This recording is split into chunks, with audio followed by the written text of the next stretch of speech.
ಮಂಗಳೂರಿಗೆ ರಾಹುಲ್ ಗಾಂಧಿ ಆಗಮನಕ್ಕೆ ನಗರದಲ್ಲಿ ಬಂಟಿಂಗ್ಸ್ಗಳನ್ನು ಹಾಕಲಾಗಿದ್ದು ಸರ್ಕಾರಿ ಅಧಿಕಾರಿಗಳು ದ್ವಿಮುಖ ನೀತಿಯನ್ನ ಅನುಸರಿಸಿಕೊಳ್ಳುತ್ತಿದ್ದಾರೆ ಎಂದು ಜಿಲ್ಲಾ ವಕ್ತಾರ ಜಿತೇಂದ್ರ ಕೊಟ್ಟಾರಿ ಆರೋಪವನ್ನ ಮಾಡಿದರು. ಈ ಕುರಿತು ಮಂಗಳೂರಿನಲ್ಲಿ ನಡೆದ ಮಾಧ್ಯಮಗೋಷ್ಠಿಯಲ್ಲಿ ಮಾತನಾಡಿದ ಅವರು, ಕಾಂಗ್ರೆಸ್ ಆಡಳಿತದಲ್ಲಿ ಅಧಿಕಾರಿಗಳನ್ನ ದುರ್ಬಳಕೆ ಮಾಡಲಾಗುತ್ತಿದೆ. ಬಿಜೆಪಿ ಸಮಾವೇಶದಂದು ಬಂಟಿಂಗ್ಸ್ಗಳನ್ನ ತೆಗೆದುಹಾಕಲಾಗಿತ್ತು. ಆದರೆ ಕಾಂಗ್ರೆಸ್ ಸಮಾವೇಶದ ಬಂಟಿಂಗ್ಸ್ ದಾರಿಯಲ್ಲಿ ಬಿದ್ದಿದೆ. ಹೀಗಾಗಿ ಈ ಬಂಟಿಂಗ್ಸ್ಗಳನ್ನ ಡಿಸಿ ಅವರು ತೆರವುಗೊಳಿಸಬೇಕು. ಬಿಜೆಪಿಗೊಂದು ಕಾಂಗ್ರೆಸ್ಸಿಗೊಂದು ಕಾನೂನು ಎಷ್ಟು ಸರಿ ಎಂದು ಅವರು ಪ್ರಶ್ನೆ ಮಾಡಿದ್ರು. ಮಂಗಳೂರಿನಲ್ಲಿ ಇವತ್ತು ನಡೆದಂತಹ ಒಂದು ಘಟನೆ ಅಥವಾ ಒಂದು ಅಧಿಕಾರಿಗಳ ದುರ್ಬಳಕೆ ಮತ್ತು ಸರ್ಕಾರಿ ಕಚೇರಿಗಳ ದುರ್ಬಳಕೆಗೆ ಇನ್ನೂ ಒಂದು ಹೆಜ್ಜೆ ಮುಂದೆ ಹೋಗಿ ಕೆಲಸ ಮಾಡಿದೆ.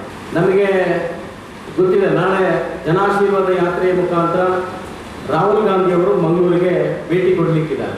ಇವತ್ತು ಇಡೀ ನಗರ ಪ್ಲಾಸ್ಟಿಕ್ ಬ್ಯಾನರ್ಗಳಿಂದ ಬಂಟಿಂಗ್ಗಳಿಂದ ತುಂಬಿ ಹೋಗಿದೆ. ಆದರೆ ಇದನ್ನು ಬಿಜೆಪಿ ಮತ್ತು ಸಾರ್ವಜನಿಕ ವಲಯದಲ್ಲಿ ಇವತ್ತು ಪ್ರಶ್ನೆ ಮಾಡತಕ್ಕಂಥ ಒಂದು ಅಗತ್ಯ ನಮಗೆ ಕಂಡು ಬಂದಿದೆ. ಯಾಕೆಂತ ಕೇಳಿದ್ರೆ, ಬಿಜೆಪಿಯ ಜನಸುರಕ್ಷಾ ಯಾತ್ರೆಗೆ ತಯಾರಿಯ ಸಂದರ್ಭದಲ್ಲಿ, ನಗರದನ್ನ ಅಲಂಕಾರ ಮಾಡುವ ಸಂದರ್ಭದಲ್ಲಿ ಬಿಜೆಪಿ ಕೂಡ ಬ್ಯಾನರ್ ಬಂಟಿಂಗ್ಗಳನ್ನು ಹಾಕಿತ್ತು.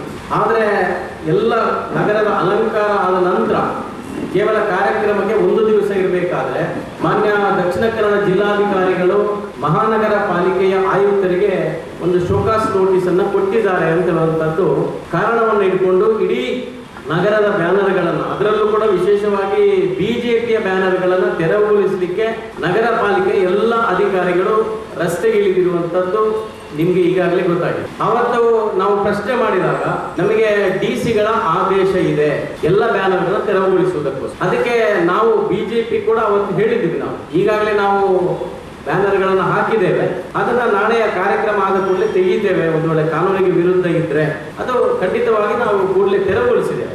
ಆದರೆ ಏನು ಜಿಲ್ಲಾಧಿಕಾರಿಗಳ ಆದೇಶ ಸಂಖ್ಯೆ 3 DKDC 13 E-253266/2018 ಆದೇಶದ ಪ್ರಕಾರ 5 ತಾರೀಕಿಗೆ ಶೋಕಾಸ್ ನೋಟ್ ಮಾಡಿದ್ದಾರೆ. ಇವತ್ತು 19 ತಾರೀಕು. ಆ ಡಿಸಿಯ ಆದೇಶದ ನಂತರ ಕೂಡ ಕಾಂಗ್ರೆಸ್ನವರು ಇವತ್ತು ಇಡೀ ನಮ್ಮ ನಗರವನ್ನ ಬ್ಯಾನರ್ ಬಂಟಿಗಳಿಂದ ತುಂಬಿಸಿಕೊಂಡಿದ್ದಾರೆ.